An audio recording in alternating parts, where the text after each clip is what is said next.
मैं जेपीसी का मेंबर हूं इस पूरी रिपोर्ट में, और सर मैं आपसे बड़ी विनम्रता पूर्वक ये बताना चाहता हूं कि हमने अपना पक्ष रखा।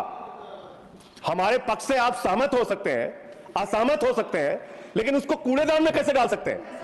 सारे पूरे सर एक मिनट सर, आप मेंबर्स को तो बोलने दीजिए।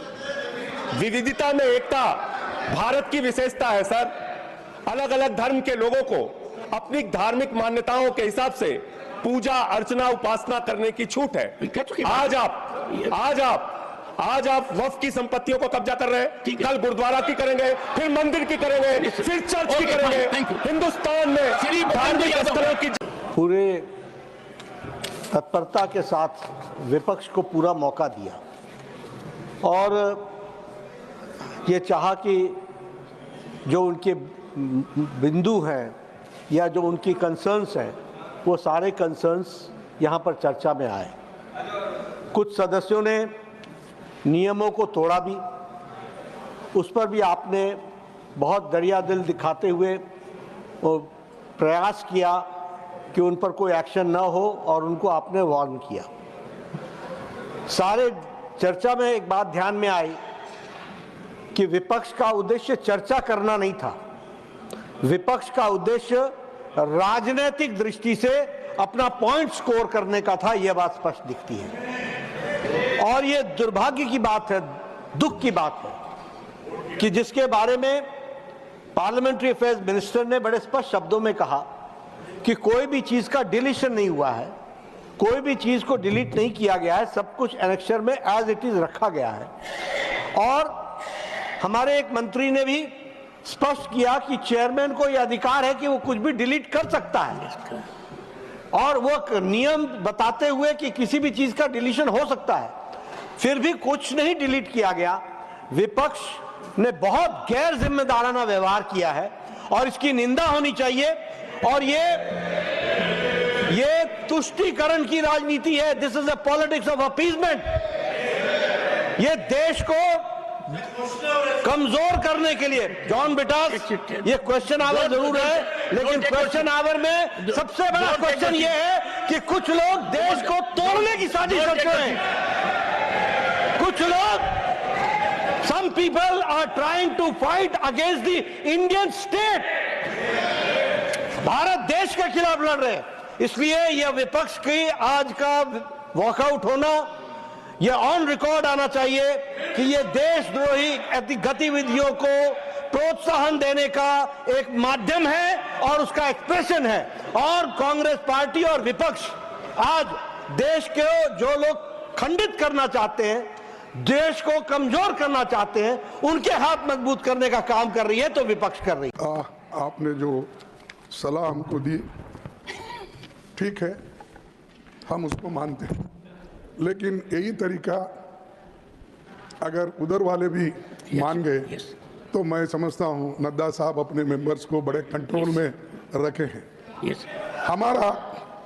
हमारा एक ही विषय है, जो वक्फ बोर्ड की जेपीसी की रिपोर्ट है, जिस रिपोर्ट में अनेक सदस्यों ने अपना डिसेंट नोट दिया है, वो नोट देने के बावजूद भी प्रोसीडिंग से निकालना और उन मेजॉरिटी मेंबर्स के व्यूज सिर्फ उसमें रखकर बुलडोज करना, ये ठीक नहीं है, ये कंडेमेबल है और एंटी डेमोक्रेसी है, एंटी प्रोसीजर है। और दूसरी चीज नॉन स्टेक होल्डर्स बाहर से बुला के उनको जो होना, उन लोगों को खड़ा करके उनका स्टेटमेंट ले रहे। और जो इतने लोग पार्लियामेंट में जो भी डिसेंट नोट दिए हैं, क्या उसमें कोई एक पढ़ा लिखा नहीं है, कोई जानता नहीं है और वक्फ बोर्ड एक्ट को कोई पढ़ा नहीं है? मेरे को बड़ा ताजुब लग रहा है। अरे आपको अगर कुछ करना भी है तो आप डिसेंट नोट के व्यूज को प्रिंट करके या अपने रिपोर्ट में डाल के बोलना चाहिए, उसके बजाय उसको डिलीट करके अगर कोई रिपोर्ट होती है मैं उसको कंडेम करता हूं। और ऐसे फर्जी रिपोर्ट को हम कभी नहीं मानेंगे, सदन कभी नहीं मानेगा। और जब प्रोसीजर फॉलो नहीं होती, वो पार्ट ऑफ इस हाउस का विभाग नहीं बन सकता। तो इसीलिए मैं आपसे विनती कर रहा हूं कि उनको डायरेक्शन दीजिए, जो भी रिपोर्ट आई है वो अगर वो रिपोर्ट में डिसेंट व्यूज नहीं है तो उसको वापस भेजिए, निकाल दीजिए, और उसके बाद में फिर एक बार दोबारा और एक बार आप पुनर्विचार करके उस सभी डिसेंट व्यूज को डाल के आप पेश कीजिए, फिर आगे क्या होता हम देख लेंगे। दूसरी बात सर, दूसरी बात सर, आप मालूम है जब मेंबर्स एजिटेट क्यों होते हैं, ये सिर्फ उनका घर का सवाल नहीं। मैं अरे तो बहुत कोर्ट को बहुत करते, बैठो को बहुत कोर्ट वाले देखिए सर, मैं ये किसी इंडिविजुअल का सवाल नहीं, वो मेंबर्स जो आके एजिटेट कर रहे हैं तो कहीं अपने लिए नहीं, पूरे समाज के लिए जिनके ऊपर अन्याय हो रहा है उस अन्याय के खिलाफ वो प्रोजेक्ट कर रहे हैं, और इससे देश के लिए भी ठीक है, क्योंकि we wanted a united all inclusive growth और पीसफुल रहना कंट्री, ये सभी हम चाहते हैं और उसके लिए हम मदद भी कर रहे हैं आपको। लेकिन आप ये संविधान के विरुद्ध अगर ऐसी चीजें करती है तो ऐसा ही गड़बड़ होता है, फिर इसको लोग प्रोटेस्ट करेंगे। तो मैं नड्डा साहब से विनती करता हूं, क्योंकि नड्डा साहब जरा कम से कम पीसफुली सुनते हैं पहले के मेंबर्स, लीडर के जब मुकाबले में, मैं एक दूसरे की मुकाबला नहीं कर रहा हूँ।